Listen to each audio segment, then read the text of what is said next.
Need a crappy drawing of a pink bird thing? Ask your niece. Go to Fiverr and get a professionally designed logo for brand recognition. Any style, any budget. Created Check. just for you. Get yours on Fiverr.com today.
Hello everybody. Thank you so much for joining us here on the February 24th weekly community live stream for the Neureal community. I've got with me today, let me start by introducing myself. I am the indispensable Kyler Anderson, the community manager for Neureal, and I have with me today, not Will for the very first time. Will's a little busy right now. I'm not sure where he's at, but hopefully he's going to join us. Jen as well is going to be joining us soon. That would be the chief architect and the CEO. But who we do have is a newer member of our community today. How you doing today, Jason? Go ahead and unmute yourself. You got to unmute yourself, buddy. No problem. Jason's working with us on social media management. Go ahead and introduce yourself, Jason. All right, guys. My name's Jason, and I'm kind of a social media marketing entrepreneur, so to speak. I'm running my own brand and helping build Neureal. I love the platform that they're developing, and just knowing the steps that can be taken and how revolutionary this can make cryptocurrency, and not only the currency itself, but also, I mean, it can help solve massive problems in this world. So really happy to be here. Really appreciate them bringing me on board, and it's an awesome experience to be able to be in such a live and fun community, and it's great. It really is. Okay. I'm here to bring. Go ahead. I'm here to bring some marketing to the table. So developing marketing plans, putting them in action, and really just getting as many eyeballs here so people can see how beneficial Neureal can be to the community. And just looking to grow it and help everybody, and looking to see some models myself, get some models developed, and hopefully you guys are looking to get some models developed yourself, and what Neureal can do for you. Oh my, I can't wait to see what Neureal's going to unleash on the marketing world. That might be a little bit terrifying. Yeah. But thank you so much for being here, Jason. I'm really glad you're here with me today, because I'm not going to lie, it's not fun to run this solo. I can imagine. So let's go ahead and put a call out. Is there anybody out there in the community right now who's there? Go ahead and smash the like button. If you haven't done so already, make sure that you go ahead and hit the subscribe button and the bell notification. I'm actually going to be scheduling our live streams from now on, and there's a good possibility here in the near future that I'm actually going to be getting on and doing just some standard educational live streams. I used to do a Twitch channel back in the day. I've got still 500 subscribers that stick around there for Lord knows why. But I'm about to preach to them the good word of crypto after about a year and a half of silence, and we'll see if we can bring some of them over to this channel. Let's go ahead and move on to just some updates that we have about some business that we've got going on. The first of which is we have officially moved away from trying to set up the foundation itself in Antigua. We've run into some time delay issues there. And so in the interest of making things more smooth and getting everything worked out more quickly, we are now pursuing a couple of different strategies. A couple of different locations. Mainly right now we're looking into St. Kitts Nevis, because we've heard a lot of really great things about that island, those two islands, as far as cryptocurrency goes. This doesn't mean that we're abandoning the Antigua humanitarian plans at all. We actually, Powered by Neureal, is still set up in Antigua.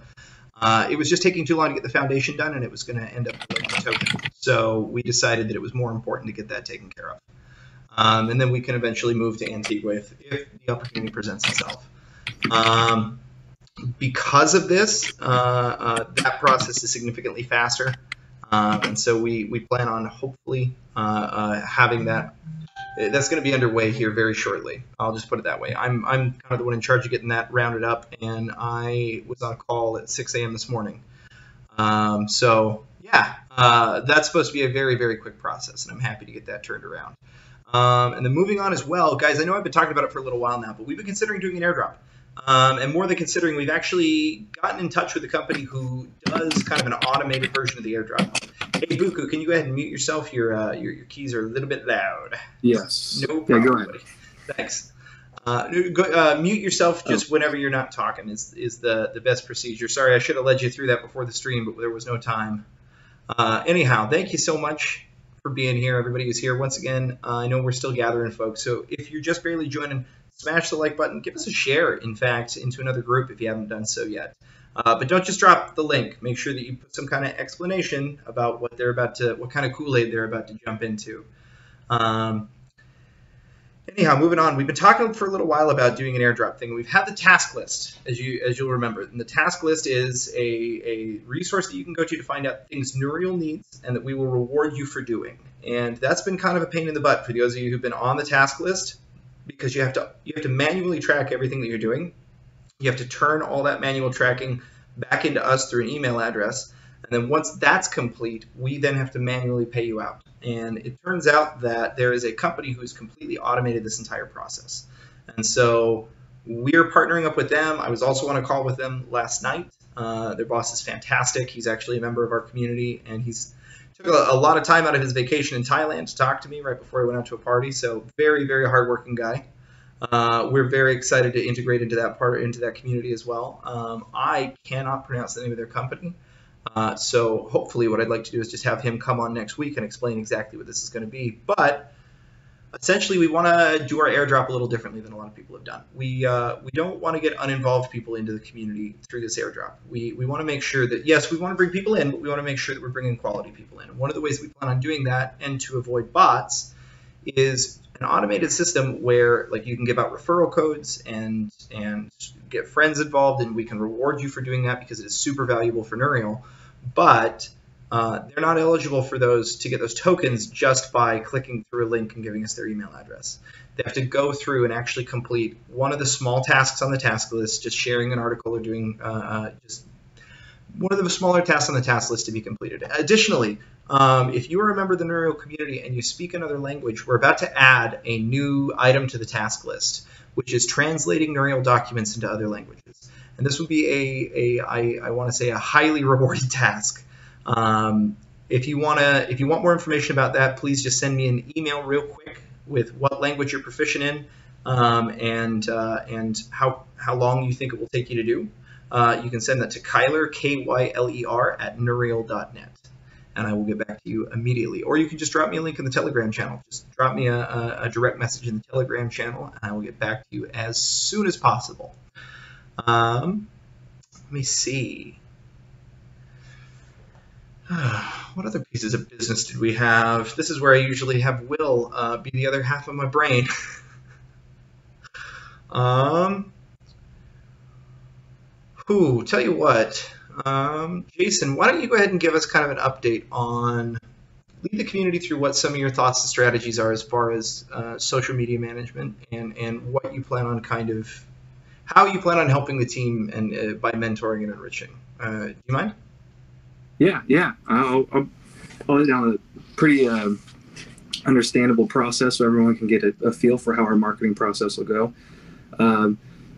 We're going to make sure that once our website is up and everything is looking good and sitting pretty, then we are going to really start hashing out exactly step-by-step process to get all the eyeballs from the different ICO drop websites, the different Telegram groups that are out there that are looking to get into ICOs, spreading some knowledge on a handful of blogs and different websites, and reaching out to other publishers so that they can see, exactly why it is that our crypto coin is going to be beneficial to them and why it'll be beneficial to the community. And then we're also going to really dive into sharing a lot of knowledge about this coin and try to break it into layman's terms for other people that aren't on the crypto network through social media platforms like Facebook, Instagram, Twitter. And we might even get in behind the scenes on a little bit of Snapchat just to really get people's eyeballs on there and being able to experience what it's like behind the crypto scene. And it's not just on the computer at all times. We're working together, building a team, and really developing what the next step is and looking for the future. And in the future for marketing, I think, I think we're going to do really well. I mean, we have a good team here, and we're always looking for fresh people to come in and really provide, another set of eyeballs. So we have a really diverse group of people to, bounce ideas off each other and have transparency really be an important part to the community. So if you guys are interested, let us know.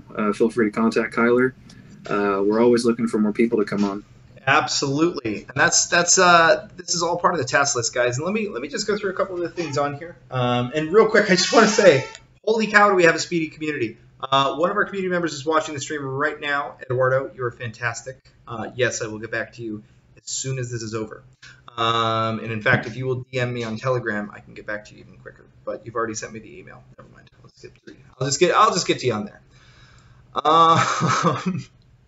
That's freaking fantastic. And luckily, our Jason reminded me of the next piece, which is, guys, the website. Oh my good lord, the website.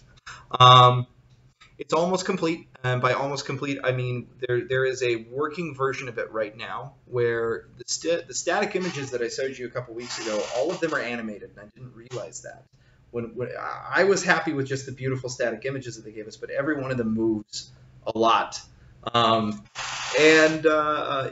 The page is very clean looking. It's fantastic. Hopefully that's going to be up and posted this week. That's what I'm seeing in the design chat right now. I wanted to double check while Jason was talking just to make sure that I wasn't going to give you guys wrong information. But yeah, let's see.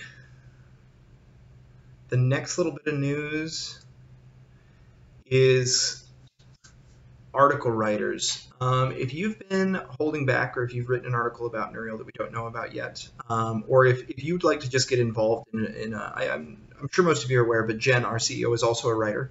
And we have several writers that are inside of our community that have been doing a lot of articles, and we're going to try and get a good article push because we're going to have a blog on the website.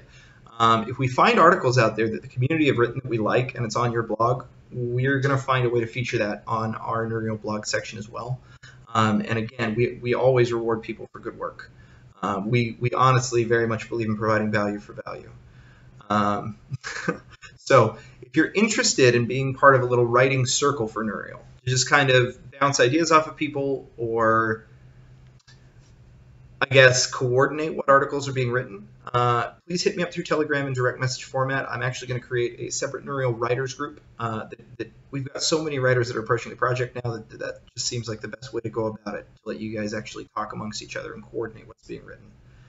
And with that being said, we actually have like 8 articles from a really, really fantastic advisor to the project that we've been waiting to publish, and I have been so freaking excited to publish them because they're fantastic. We've just been waiting to actually have a decent place to do that. And so, again, the new website is going to be the place. And since there's no one here to tell me otherwise, if we get to 30 minutes and nobody else has been in here, I'm going to show you guys a little sneak peek of the website. How does that sound? Yeah? Yeah, if Will doesn't get in here to stop me, it's his own darn fault. So, with that being said, can I just say how much I really appreciate you guys in our Telegram? There's been some really and utterly fantastic conversations that have been going on. And I really appreciate this specifically. I understand that our first MVP is kind of very attractive for a lot of people in the crypto space that have been doing trading for a while. If you know much about algorithmic trading, there's not even necessarily algorithmic trading. If you know much about machine learning, there's a hedge fund. I don't remember where they're out of, but they've been kicking the crap out of basically every other hedge fund on the planet, and it's just data scientists that run it, and data science, and that same team they're the only ones that they're allowing to invest money in, plus some family members and a couple of things like that. They keep it very private. I was just reading an article about this the other day. But ever since that's kind of come out with how well that they're doing with machine learning algorithm guiding their trading, there's been a ton of interest kind of everywhere, and you can especially see how it would very much help in a volatile market like cryptocurrencies. But I haven't seen a whole lot of people in our communities. I mean, it's nice, right? It's nice to make money, and it's nice to be able to focus, but I love how much of the focus is actually on stuff that matters. We've got a guy in here talking about how he monitors ELF frequencies, and specifically how he's planning to use Neureal in order to help predict various different events that are happening that he can tune into, but as well as using it to help refine his internal, like, I think I talked about this last week, guys. We found out that there's something else we can do with Neureal besides just predictions, and it's a long-run thing after we're done doing the prediction format side. But Will found out that we can do the exact same format, can be used to do matching. And matching is a huge thing for machine learning that is going to be super valuable. That would allow him to actually give it raw data about what his antennas are picking up, and he could write a code that would essentially write out and filter out automatically all of the various human cause interruptions that come through the signal. We've got another person. I mean, Jen was just talking about how Jen and my marketing manager mentioned this a lot, how you could use Neureal and input data about your health and your life choices, and Neureal could run a prediction essentially about how much time you have left. And that kind of sounds morbid until you think about, apparently there's a popular YouTuber who actually, his brand is Time Remaining, and he's got t-shirts where you put in your age, and then it's got a little bar, and it essentially shows you how much time is remaining. And I think it's a really great constant reminder, because we so often get wrapped up in things that don't matter. And if we actually had a physical reminder of not only how much time we have remaining, but how our life choices are affecting that time remaining, imagine how the incentive there, the immediate feedback, changes your day-to-day behavior. Another person, as soon as we started talking about this, began to mention how the exact same sort of principle applies to stuff like climate change. If you could use very easily the same not the exact same meteorological data, but with additional meteorological data on top of what we plan on using for the second MVP, the hurricane prediction, you could use that theoretically in order to try and predict the effects of climate change, and to specifically show a live projection based on all of the data that it's receiving about how drastically it will affect the planet. Imagine how that changes people's behavior day to day. Jason, you want to chime in for a second? I'm running my mouth a little bit too much. Yeah, so that's big scale. Some of you may not be thinking big scale, you're really small scale. If you like coffee, think about this. If they tracked everyone that drinks coffee at Starbucks and locally here, Dutch Bros or anywhere else, they track that, figure out what people like. You can run a prediction model, and it might even track maybe certain times some people have a specific coffee at a specific time, and they can actually track, well, during the hours of 6 a.m. to 9 p.m., it's more of a darker, less sweet coffee. But during the middle of the day, it's more of a sweeter coffee. Who knows? But that's a small scale, really not even important as much. Predictive stocking, yeah, man. Like having stuff ready before you even show up. It's the same thing as the lift car, right? I mean, in essence, what it means is that the lift car is going to be ready for you before you even know you need it. No, I totally get it, and I totally love it. A brilliant one would be if you had, so you know how we all have to vote, and we all have to go to the voting office, and in Florida you got the last chassel, and you guys know all that stuff that's going on, and that there's issues with it because there's a lot of things about how a lot of people are adjusting people's votes, and it's not very secure. Well, if people could vote for presidency and anything else on the blockchain, then we would be able to track everything. We can do it on our phones, and it's super secure. And I guarantee more people would actually be able to vote, because right now I think they're at like 60% of the population votes, or it might be 70%. But yeah, I mean that's I totally get you. Like blockchain voting is a huge thing. I think more specific, I just want to interrupt you because I want to say, holy cow, Bob Walker's here. Hi, Bob. How you doing? I thought this was your showtime, buddy. It's good to see you, man. If you got some time, you could pop on and say hi if you like. I'll drop you a link. Let me know. Really good to see you. Also good to see Fugazi and Shadow, two of our mods. Great to have you here, guys. Sorry about that, Jason. Sorry to interrupt you there, but yeah, Bob Walker is he is a employee for Titanium Blockchain and a fantastic streamer. If you guys haven't heard of the You Crypto Madness show, you really need to go head over and watch them. They do a nightly. Get ready for it. Michael Stillier is coming on. Oh, tonight? Nice, dude. I am gonna have to get ready for that. Yeah, I mean that's gonna be a really good thing tonight. I'm sure you guys are scrambling right now, though, so I'm happy that you have time to be able to watch my show. Yeah, so they're members of the Titanium blockchain community. They are fantastic streamers, and they're really well hooked into this project. We really appreciate them. That's where a lot of our mods came over from, is that You Crypto Madness show. Love the crap out of those guys. Moving on, though, I think, yeah, we got 10 minutes. Hopefully Will pops on, or I'm going to show you guys a hectic but great to be here. Good to hear, man. So anyhow, we've got the 10 minutes, and if Will doesn't get on, I'm going to show you guys the website. It's stunning, is what I'll say. Let's just hope. So anyhow, we've also got Jen back from Scotland. I'm not sure that everybody in the community is aware, but Jen had the opportunity to go to Scotland for a week to be able to spend some time with her business mentor. And we're also, I believe we just, I think that she is going to be speaking at the blockchain convention in Tampa shortly before the token sale as well. So if you're anywhere near Florida or been thinking about Tampa, let me know.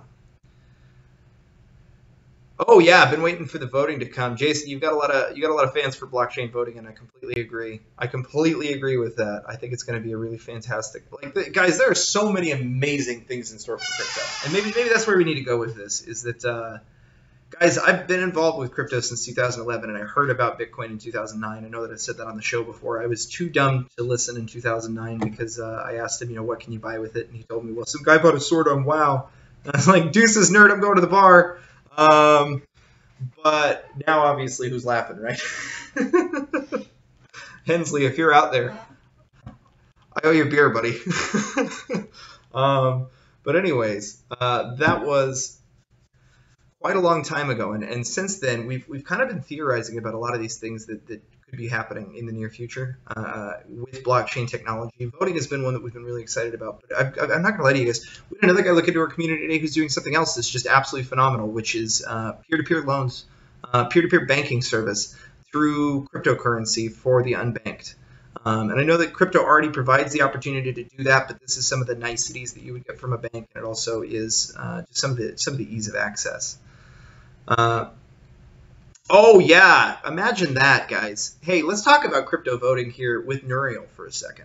Can you imagine a voting system where it actually ran a prediction of what the candidates' promises would actually, like what effect the candidates' promises that they were making would actually have on the real world economy based on basically a modified version of live data, where you'd feed it the version of the, like essentially you just tell it the changes that you want to make.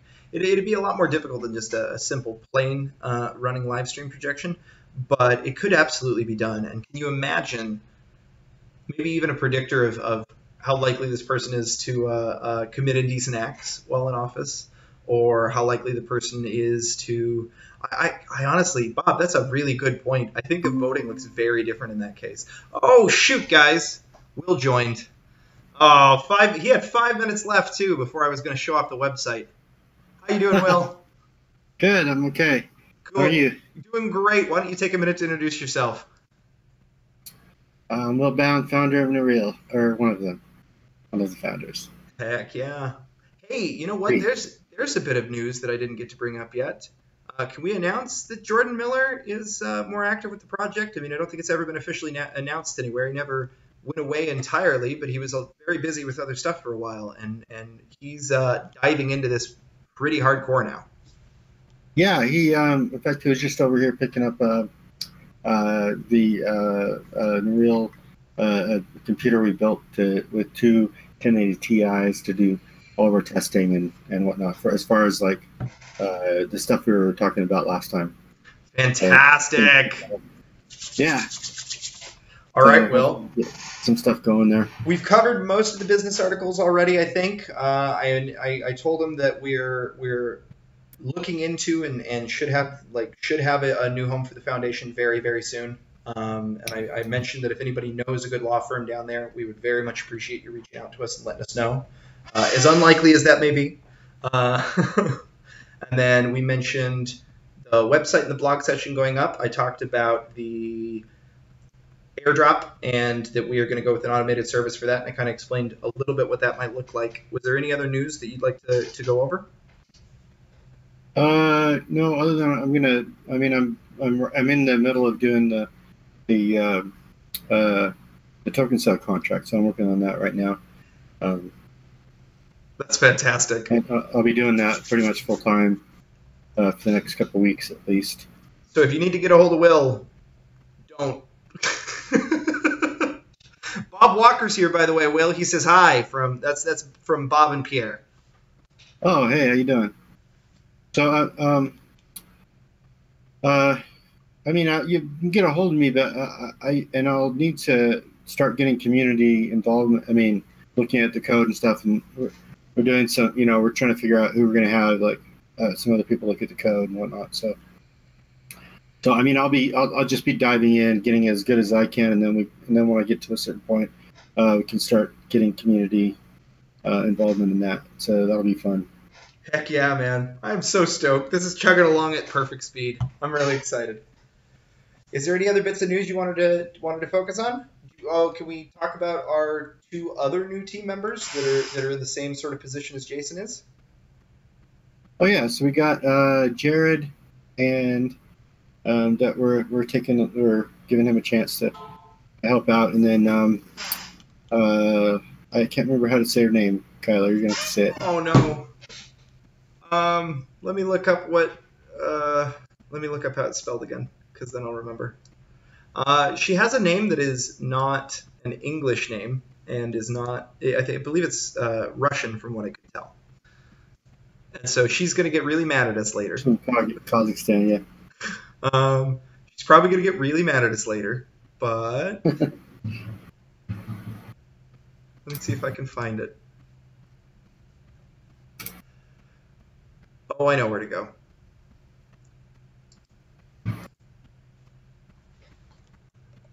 I'm getting kind of a strange noise. I'm wondering if that's on my side or if they can hear that on the cast.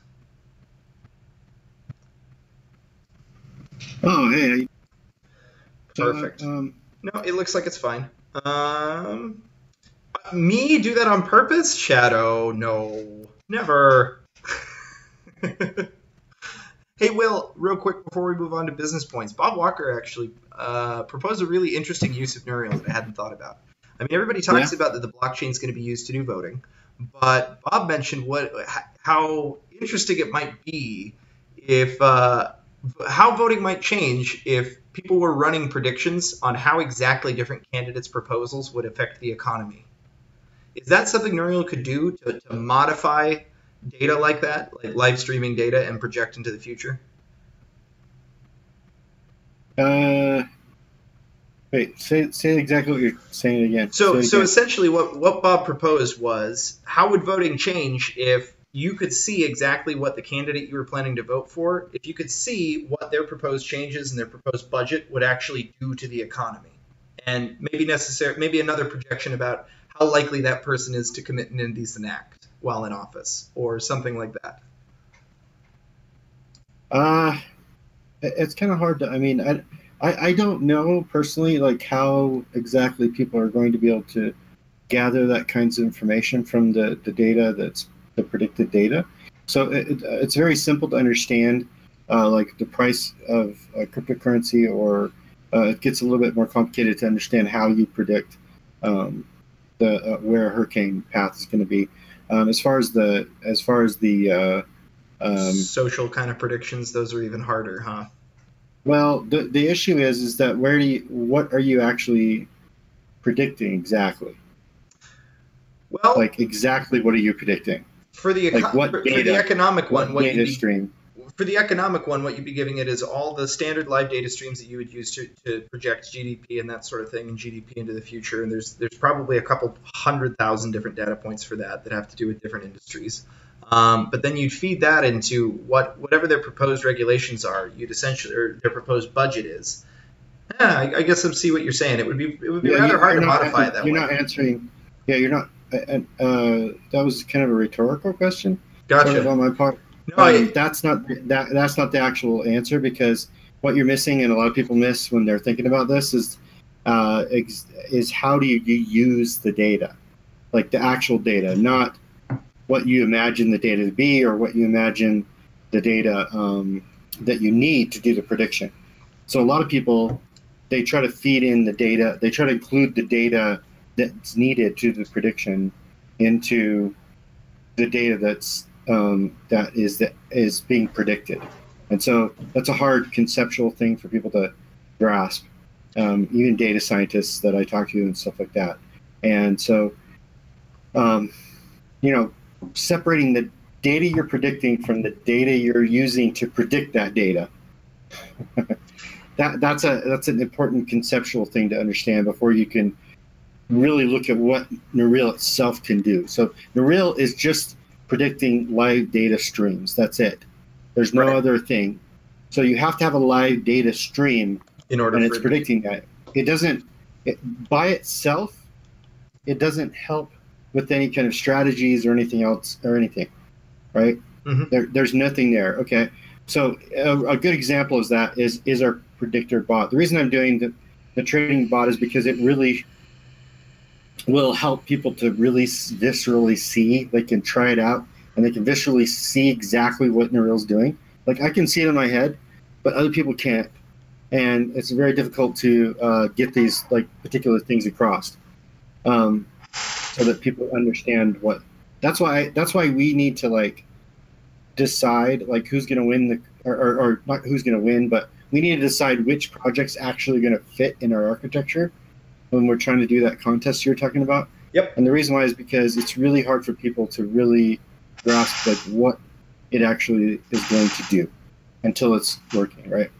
So it literally only predicts the future of live data streams. If you don't have an actual live data stream, then it's not going to predict something. And it doesn't do anything with that prediction. So for the trading bot, imagine the trading bot, okay, without the bot. So all we're doing is predicting the price. It's just a graph. So we're predicting the future price of Bitcoin to USD, right? Mm-hmm. So the future price of Bitcoin to USD. Okay, so right now you can imagine a chart. So you can imagine a chart, and the right side of the chart, well, for everybody else out there, the right side of the chart. Is that right? I don't know. Yeah, you got it. Don't worry about it. Okay. Okay. This one. So it's this one? Yep. Okay. So the right side of the chart is the side that's the current price, that current time and the current price. Everything behind that is a wave, right? And it's all the candlesticks or whatever way you look at it, but it's the prices, the history of the prices, okay? So that's the way you're used to looking at a chart. What Neureal does is, if you imagine you shift that chart this way, now this is the current time. Neureal continues it on. Curve into the future. Extrapolation. Right? So here's your current time, and here's what Neureal does. It tells you this curve, okay? And it's going to have a certain amount of accuracy to what actually happens. But that is literally all it does. Right. And then to clarify to people, when you mean trading bot, what we mean is that it takes that information that he just mentioned, and then a completely separate piece of code that is unrelated to Neureal, it would be just a kind of like a butterbot or something, essentially, would then execute based on predefined things in that data stream. But Neureal wouldn't necessarily be telling it to do anything. It would just do things based on what Neureal's data is telling it, correct? Some of those things you said are true and some of them aren't. So, okay. So you understand the curve into the future, okay?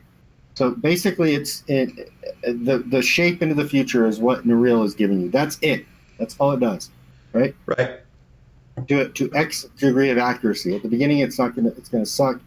Hopefully down the line it gets more and more accurate, and into the future it has the potential to be the world's most accurate. Okay. Mm-hmm.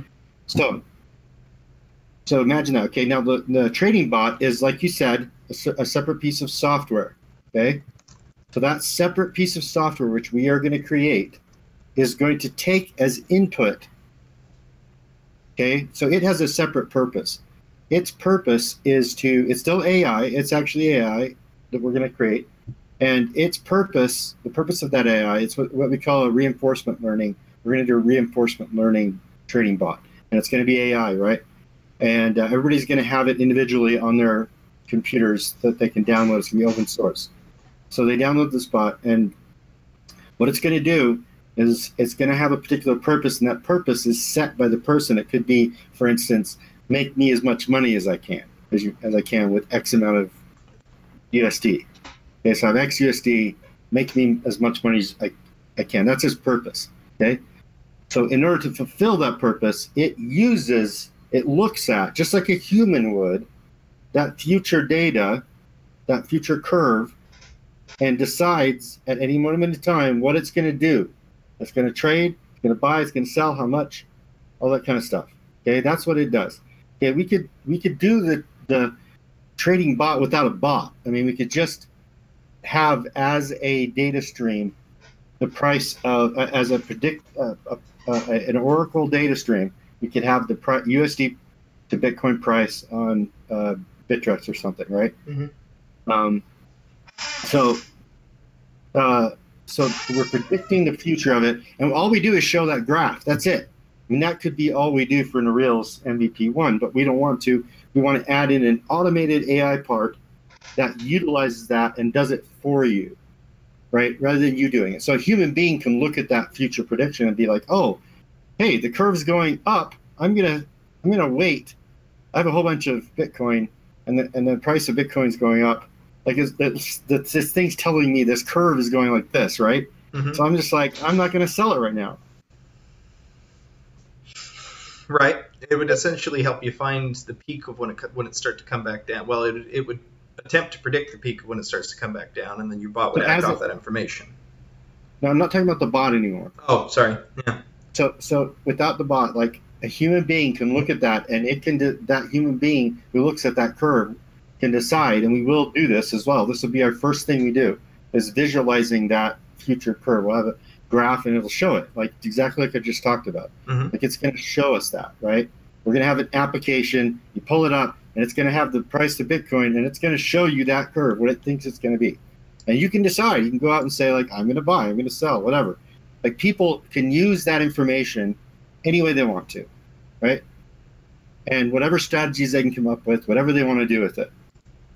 Right, and so adding the bot in is kind of cool, because then that can work automated in the background, and people can use that if they want, and it adds on to it. But it utilizes that same data from Neureal, which gives it a benefit over other bots out there that don't have the Neureal future curve that they're looking at. Does that make sense? Totally does. So that is how the architecture works. That's the kind of thing you use it to. So if you start talking about like things that don't fit into that category, what you got to do is you got to figure out, what is my data that I'm predicting. In the case of Neureal's, in the case of Bitcoin to USD price, it's very obvious. You're predicting the price. But you could do it lots of different ways. You could say, I'm predicting the closing price, or I'm predicting the daily price. Every day I'm going to predict the price for every day. Or you can predict the price every minute, or you can predict the price every second. Okay, so you can the things you predict are important. That's what Neureal. That's what you have to do for the Neureal network. You create that competition that has all those specifications, and you provide the data. And that's it. So you, as a consumer that wants this data predicted, you have to have a data stream to predict. So the heart thing is interesting. So you have a Fitbit. Mm-hmm. Okay, it's my own personal data. There's a bunch of data coming off of it. I know what the data is. That's what the data I want to predict. Okay, I don't automatically know whether I'm going to have a heart attack, right? Because what I do, it predicts the future, right? But that future is just going to be like like my heartbeat. Yeah, it's essentially going to be like, hey, he generally goes on a run at 1 a.m. or sorry, like 1 p.m. and that means that it's going to spike a little bit here, but that's all it's really going to show. It's just like average heart rate, and it's going to fall a little bit at night because your heart rate goes down when you sleep. But that's going to be it until the day when something odd starts happening. Yeah. So predicting the idea, and what's their Mahujit, the guys that are really deep involved in this, it's called anomaly detection. And so anomaly detection is where you're predicting the future, and you predict a black swan. So that's why we're calling it black swan hunting. If you can predict a black swan, right, then your accuracy is super high. Like that's what that means. So like it means that you're predicting something it's an anomaly. And normally you can't predict it, but if you have enough information, so you say, well, how does that work, and how is that even going to do that, right? Like it doesn't just look at the data stream itself, the predictors who are predicting it from the other side. So we've talked about the consumer side this whole time, and that's important because you've got to like believe that like on the other side they're doing all this crazy stuff that you have no idea what it is. And besides that, that's where 90% of you are going to be at. Is probably more than 90% of you are going to be at is on the consumer side. You meaning who's going to be at? You meaning all the people watching right now. That's where most of you be. That's where most of you fit into this. Is the consumer side. That's right. Most of the people watching get into the consumer side, and that's the most important part. So there's magic happening on the other side to create this ability to do that, right? Like you don't need to worry about it. Just provide the data, and Neureal predicts it, the future of it. Right? But if you are interested, we will go into that. Yeah. So now that we've made that demarcation, I can talk about what happens on the other side, right? That provides produces those predictions that can catch black swans like you're having a heart attack. Okay. So on the other side, what you have is people competing to predict a data stream. And so they're competing, they're throwing up their predictions. I think it's this, I think it's this. Every person doing that has access to different data sets. And so they may see one thing, another person may see another thing. And when you scale that really high, right, what you get, because let's say, here's an example. Let's say I'm, for the price of Bitcoin, okay, I'm predicting the price of Bitcoin. And somehow, I'm just one of the predictors. Somehow I have access to this data set that tells me like who the, freaking whales are and what they're doing. And like, I can see what they're going to do before they do something, right? You're in a pump and dump group. Yeah, I'm in a pump and dump group. I'm like watching this pump and dump group, for me. And like, when that thing comes around, I'm going to be like, I'm going to put in this prediction.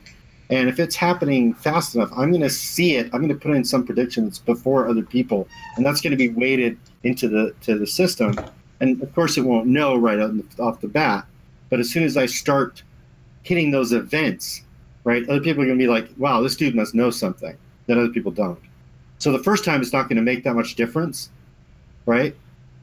Because nobody knows, nobody knows that if I'm right or not. But once they see that I'm continuously right in this certain thing, more than other people in this particular area, right, it's going to up my score in that particular realm. So the heart thing is really good, right? Yeah. There's maybe a better example of that. So there's a lot of things about heart attacks that can be determined by things that are not obvious. Things like what the air quality of the wet air is in a particular area, right? May have an influence on whether a particular thing that's happening in your body means there's going to be a heart attack, right? And so the people that have access to the weather data are using that, will be putting in predictions, and they will see they'll be predicting not just you, but other people around the world, right, that are in these similar situations, and they'll be succeeding at that more than other people. And so when they go to predict your heart rate data, they're going to be the one that puts in that thing that triggers it off a bunch of other people. And maybe there's other factors that we can't even think about, but other people will be putting those in. So, you show that over time, you look at other people's, so when you're coming up with your prediction at any point in time, what is going to happen in the future, this right now, what you're doing is you're looking at the particular predictor that is making the prediction and their history of predictions into the past on wherever they predict. So if it's my data set compared to your data set, like your heart rate data, my heart rate data, okay? If this one predictor is predicting yours, and I see that he did really well with yours, and he jumps into mine, I'm going to give him a higher rating. You're going to weight it. Yeah, you're going to weight it based on prior accuracy. That's right. In whatever they're doing and wherever they're at, right? With a particular thing. So that's all built in, and I know it sounds kind of it sounds it sounds like it could work or whatever, but it's kind of like, will that work, right? So this is the done in general, but crafted by hand with a lot of data scientists who are like rockstar data scientists. They'll put together these ensembles, and they'll basically do that same type of a thing, but by hand. Yep. Right. And the problems are small.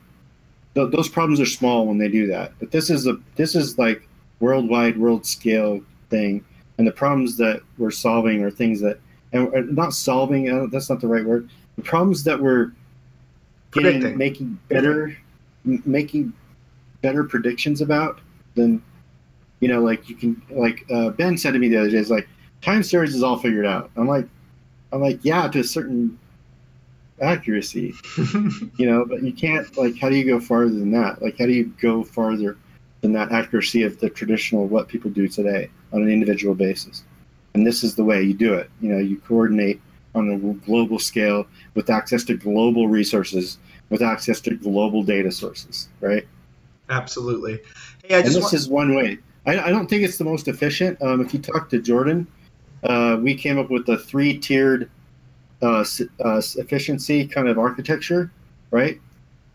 And so he'll talk about that more, but he kind of came up with it. So your first tier is your monolithic model tier. It's what data scientists do today. It's what, if you're doing a distributed AI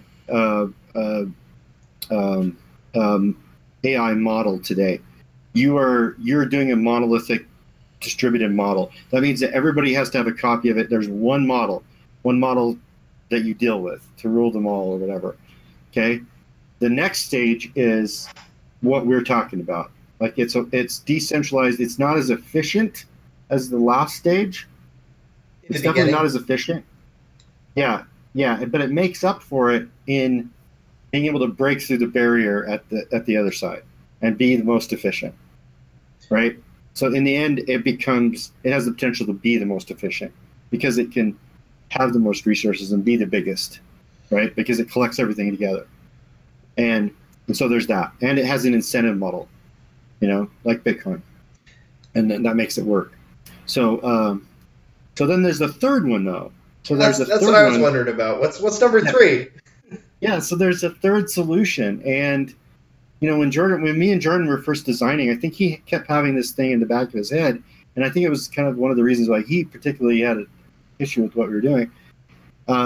Because he wanted something that was better and even more efficient, right? Like to combine the first one with the second one somehow, right? Right. Where you have the efficiency of the first one with the scalability of the second one.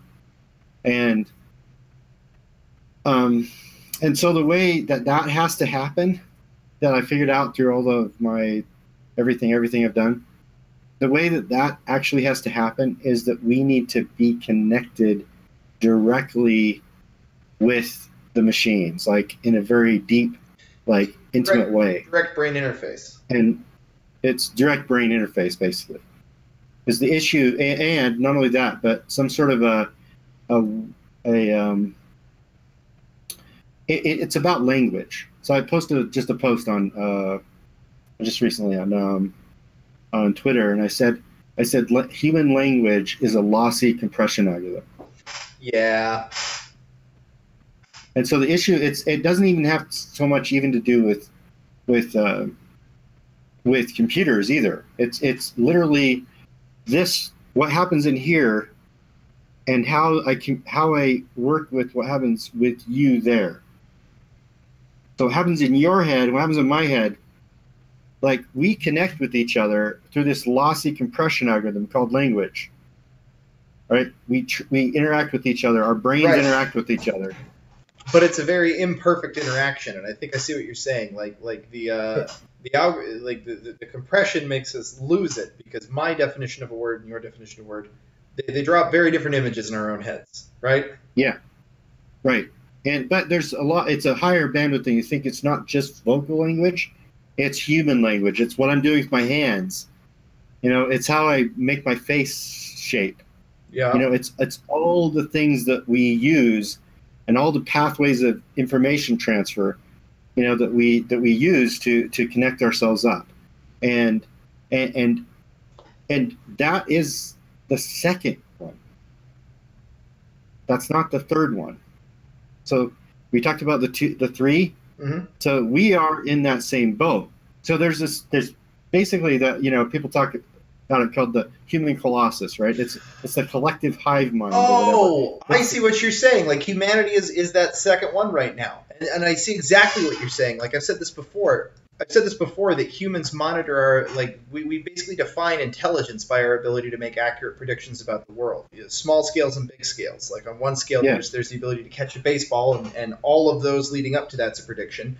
But as well, all of your really successful people in the economy is like, why are they successful? Well, for the most part, because they made a good prediction about what people would value and how to go about providing that value to people.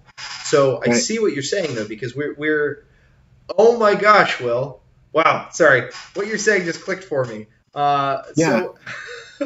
So essentially, when we get direct brain interface, it provides exactly what he's talking about, is that we can plug into each of our own individually developed and sort of evolving, just kind of exactly like Neureal is, evolving and competing against each other. Our own predictive algorithms could then be kind of checked against a monolith algorithm, as it were. Sort of a most accurate sort of thing. Not exactly, and I'm sure you're going to explain it better. But that's what my brain just kind of sorry, go ahead. I think it's just going to be an experience for us. Like that's how it's going to go down. Like we're just going to experience something strange, like different, and have different experiences. So another sense, sort of.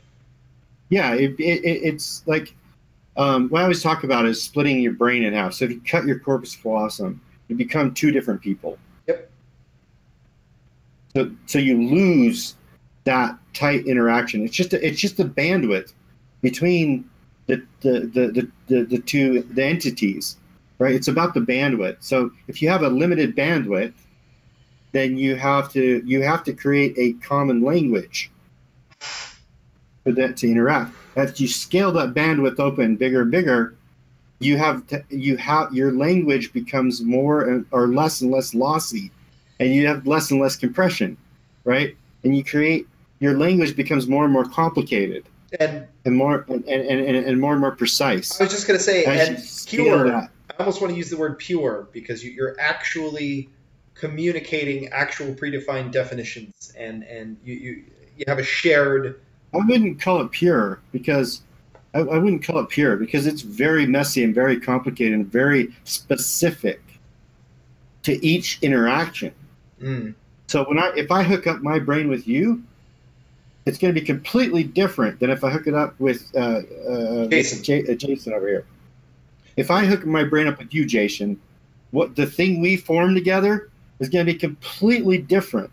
Like we're going to have a different language. We're going to have because we have to work it out, man. I mean, we're like, I'm like making your arm move, and you're like, what the freak, And you're like making me jump, I'm like, what the freak, like we're working this crazy thing out, and when we come to a consensus, then it's going to be a completely different language that we have than me and you have. So I wouldn't. Pure, I don't think is the right word. You know what? Very interestingly, I just want to echo something that you already said with something that you just said, and that is you mentioned before that when you separate the corpus callosum, when you separate the two halves of the brain, obviously you lose a ton of function, and essentially like one half of an individual is what's in control of the body in a lot of cases. But very interestingly, and Jason studies psychology as well, so I'm pretty sure he'll probably know the case study that I'm talking about. Back when that was a lot more of a common thing to mistakenly try and treat brain dysfunctions, people actually several individuals actually, in a very organic, messy way, regrew that material in the exact way you're talking about. Like it was completely different than anybody else's, but they regained functionality because the two halves of the brain worked out that same type of communication amongst themselves and then grew dendrites in order to reconnect. Yeah, I'm getting nods from Jason here. Yeah, that's pretty cool. So how does that relate to Neureal, right?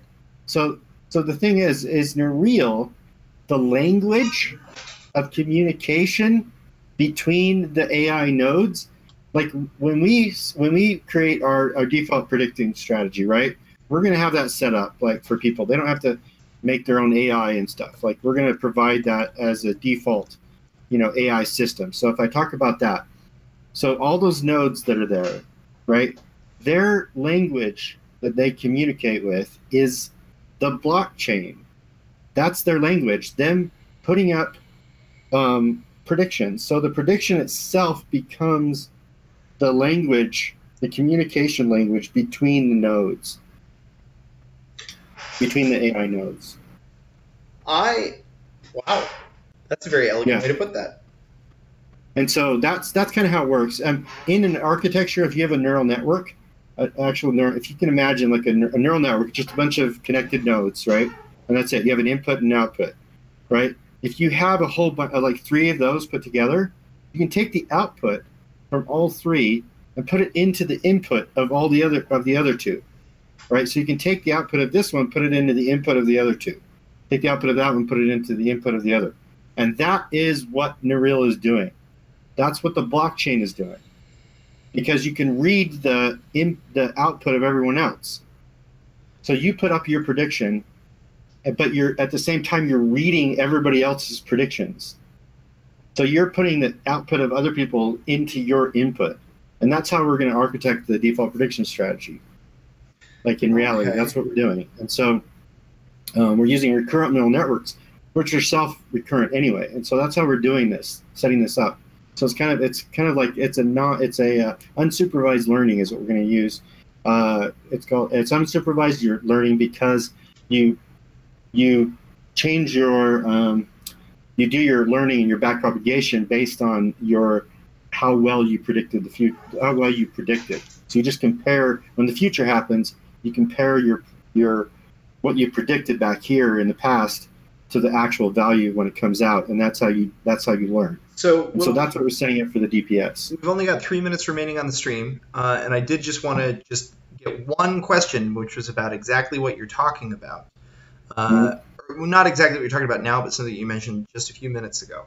Shadow, who is one of our mods, asks, does this mean that Neureal will be able to predict which of the predictors are going to be most accurate on a given oracle? The users will be able to. So who is that? The question is Neureal. Or basically, another individual, somebody could set up an oracle in order to predict which predictors are going to be most accurate on a given oracle.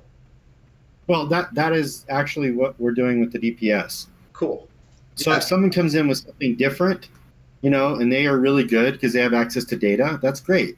Our DPS will look at that and find that, the default prediction strategy. So we're setting up to do that. Yes. I mean, that's what I just said. Exactly. That is another way to say what I just said. Yeah. I just wanted to point out that you had already answered his question, and that's And I want to just say really quick, I didn't answer your original question very well about was it Bob that had an idea? Bob Walker, you did kind of answer it, and that was, if you could predefine the live streaming data which could be used to predict that thing, then yes. But if you don't have a live streaming data source, then it can't predict it. Right. That is an answer. But there's one other thing I wanted to say about that, but I can figure that out in the new. We can go over. We can go over if you want to. So what he was asking, like the particular thing he was asking. Okay, so the reason I went into talking about the bot and how it relates to the prediction, curve. So it predicts curve into the future, and then you have this bot that uses that to figure out a strategy for trading. Like, what am I going to do now? I see this future. What am I going to do now? Okay. And that's up to the end person to figure that out. That's not really part of the core Neureal protocol or whatever. But, okay, so there's this other thing, and you touched on it right when he was asking that, and he must have thought about it a little bit too. And this is the thing that is interesting about that. If you can, which we can modify the actual Neureal to support, basically. So I said this thing predicts the future like this, right? Well, what we can do to modify the platform, and I don't even know if we have to actually modify it. I think you can use, me and Jordan talked about it. But what you do is instead of the Oracle giving out actual data, it gives out, like once the system's really good, right? Once all the predictors are actually predicting a data stream really well, let's say it's the Bitcoin to USD price. So all those predictors behind it, let's say it's however long down the road it takes, right? And they're like kicking butt, producing this curve that goes into the future, right? Well, that Oracle, instead of sending the actual value out, the actual data out, like it's like, oh, I get new data, but I'm not going to send the actual data, right? I'm going to send something different. A what if is what I'm going to send. What if, instead of the price going up, like that's what actually happened in the real world, what if the price went down? What would the curve into the future farther than that look? Right. Okay. So the Oracle, once they're really good at predicting the future, the Oracle can actually put in not real information, what ifs. Yeah, right? that was what I was trying to ask you, is if it could modify real data into not real to try and say what if. Yes. So we can make it, set it up so it can do that. And what happens then is that all the predictors, I'm putting it close, but all the predictors out there, they're like, oh, well, if this happens, this is the thing. So what actually happens in that case is it's about creation. It's the creative side of prediction. And so when a human does that, like a human being creates, what you're doing is you're taking all the learning that you've had, and you're throwing in randomness. You're throwing things together that don't normally go together. You're imagining things that aren't real. Actually, I was right? And in fact, you mentioned it there. Like 90% of creativity is taking two pre-existing ideas and mashing them together. Right, which is random, and coming up with random things like, I got wasted or something, and my brain got messed up, and I thought this thing, and now I'm putting that. Now I make this great work of art because, I don't know, like just randomness, right, thrown into something, but you're using the actual prediction engine to create things, right? So in order for something to predict well, it has to understand a lot about things. Makes sense. And so that understanding can be turned into creative output by all you do is just put random data in there. So this thing can do that, the random what ifs, and that's what we're going to add. So that capability, people will be able to do that. Fantastic. All right, folks, it's time to wrap up here. Thank you so much for joining us. We've had 5 people watching for the majority of the stream. All 5 of you. Bless you. Thank you so much for being a member of our community. If you haven't done so already, hit that like button. If you haven't already done this, go ahead and hit that subscribe button. Hit the bell notification, because I'm going to be actually scheduling the streams from now on. So you're going to get a week's notice in advance of the 6 o'clock stream that happens at the same time every week. But thank you so much for being here. Join us in the Telegram. If you have any questions for us, Will and I are probably going to be active on the Telegram for the next little while. And we look forward to seeing what you contribute to the community. Say goodnight, everyone. Good night. Good night.